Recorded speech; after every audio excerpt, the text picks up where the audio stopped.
Jesus ate with all kinds of people. He ate with his enemies, even knowing their hearts. He did not discriminate. The story of the alabaster jar in Luke 7. And while Jesus is at the Pharisee's house, a woman comes in who has lived a sinful life and, in an act of worship, just pours out her love and adoration for Jesus. Jesus did not condemn the woman. However, the Pharisee had already condemned the woman, seeing her as unclean and essentially unworthy the moment he saw her. Verse 39 in Luke 7 reads, "When the Pharisee who had invited him saw this, he said to himself, 'If this man were a prophet, he would know who is touching him and what kind of woman she is, that she is a sinner.' To which Jesus answers with a parable. In verses 41 through 43, 2 people owed money to a certain moneylender. One owed him 500 denarii and the other 50. Neither of them had the money to pay him back.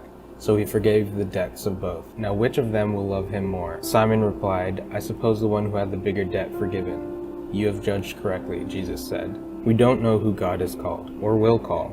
It is also not our place to condemn people, in the sense that we don't get to decide whether or not someone else is worthy of God's love. And if I may be so bold as to follow that up asking, why are we even worthy of God's love? Not only are the 2 people who owed money meant to represent the Pharisee and the woman, but they are also meant to represent us as human beings.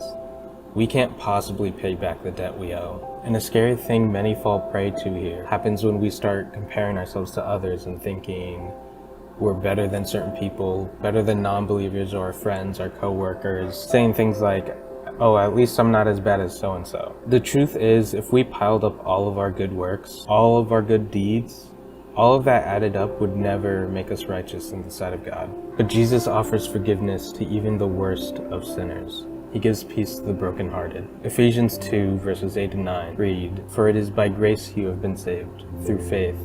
And this is not from yourselves, it is the gift of God, not by works, so that no one can boast."